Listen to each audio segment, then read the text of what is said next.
सच्ची और अच्छी खबर लखनऊ दर्पण न्यूज। जैसा कि ये विदित है कि देश के अधिकांश लोग जब ज़बरदस्त महंगाई, गरीबी, बेरोज़गारी व कमाई घटने आदि की हर दिन की भूख प्यास तथा गरीबी व तंगी के त्रस्त जीवन की मार से अति पीड़ित और दुखी हैं, तो तब ऐसे में केंद्र सरकार द्वारा देश में रेल का किराया बढ़ाना भी कुल मिलाकर आम जनहित के विरुद्ध व संविधान के कल्याणकारी उद्देश्य की बजाय व्यावसायिक सोच वाला फैसला ज़्यादा लगता है। साथ ही सरकार द्वारा राष्ट्र प्रथम के नाम पर आम जन का जीएसटी की तरह ही रेलवे के माध्यम से भी दैनिक जीवन पर बोझ बढ़ाकर उनका शोषण बढ़ाने की ये परंपरा घोर अनुचित है, जिस पर सरकार अगर तुरंत पुनर्विचार करे तो ये बेहतर होगा। वैसे भी इस समय देश में बढ़ती गरीबी, महंगाई व सम्मानजनक स्थायी रोजगार के घोर अभाव में परिवार को पालने के लिए अपना घर-बार आदि छोड़कर पलायन करने की मजबूरी आदि के कारण यहाँ के करोड़ों लोगों के लिए ये रेल का सफ़र कोई फैशन, आनंद व पर्यटन नहीं है, बल्कि रेल का अति कष्टदायी सफ़र ये आम ज़रूरत व मजबूरी है। बल्कि रेल का यह अति कष्टदायी सफ़र आम ज़रूरत व ये आम ज़रूरत व मजबूरी है, जिसके तहत सरकार को इनके प्रति व्यापारिक नहीं बल्कि सहानुभूति का कल्याणकारी बर्ताव जरूर करना चाहिए। ऐसी सभी की इनसे हमेशा अपेक्षा रहती है।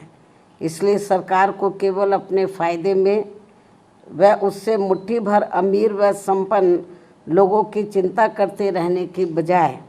देश के उन करोड़ों लोगों की समुचित चिंता करनी चाहिए जो रोज़गार के अभाव में आत्मसम्मान का जीवन जीने को तरस रहे हैं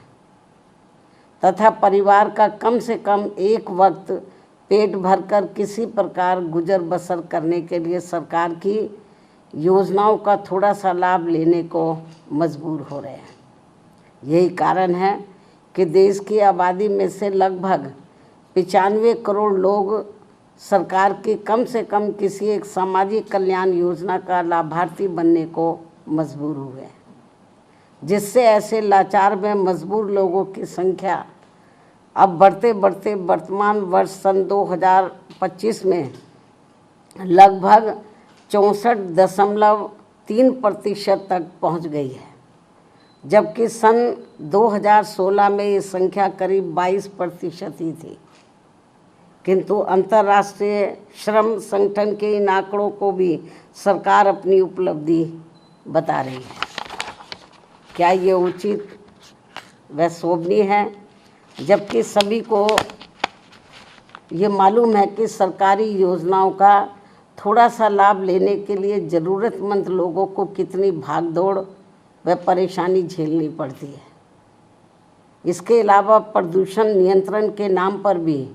देश में आए दिन खासकर इन करोड़ों गरीब मेहनत का सब मध्यम वर्गीय शहरी जनता को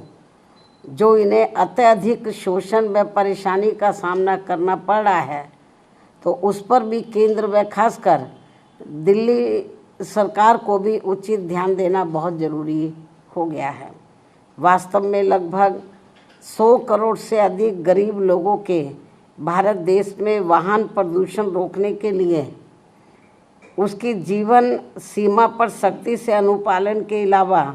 और भी दूसरे बहुत सारे उपायों पर सरकार द्वारा अमल किया जाना चाहिए, जो ये बहुत ज़रूरी है, ताकि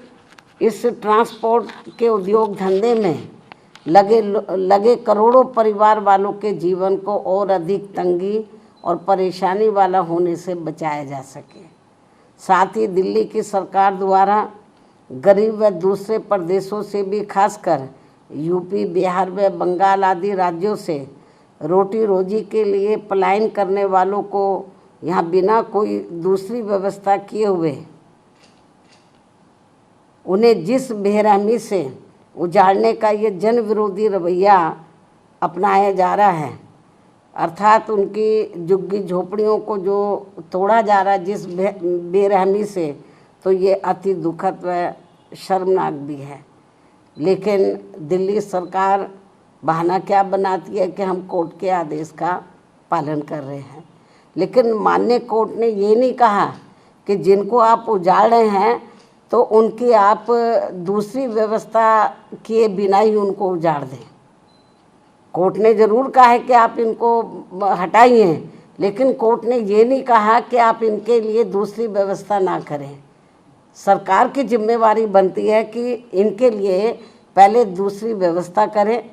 इनको बसाने के लिए, उसके बाद इनकी झुग्गियों को हटाना चाहिए। लेकिन ये सब व्यवस्था किए बिना ही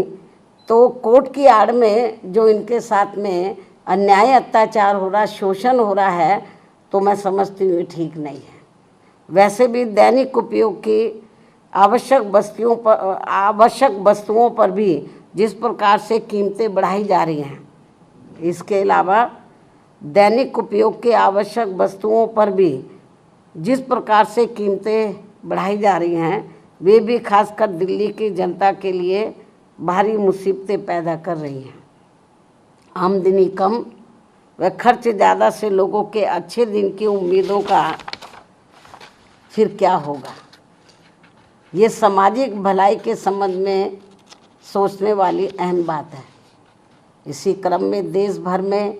बिजली की कमी ने भी केवल आम लोगों को ही नहीं बल्कि पूरे व्यापारी वर्ग व छोटे उद्योग धंधों को भी बुरी तरह से प्रभावित कर रखा है। दिल्ली व यूपी सहित कई और राज्यों में भी बिजली के निजीकरण का उचित लाभ किसी भी ज़रूरतमंदों को संतुष्ट नहीं कर पाना भी सरकार की नीति में ये खोट व कमियों को जग जाहिर करता है, दर्शाता है। सरकार इस समस्या का भी संतोषजनक समाधान जितना जल्दी निकाल ले तो वह उतना देश हित में बेहतर होगा। अब मैं अंत में अपनी बात यहीं समाप्त करती हूँ। धन्यवाद। जय भीम व जय भारत।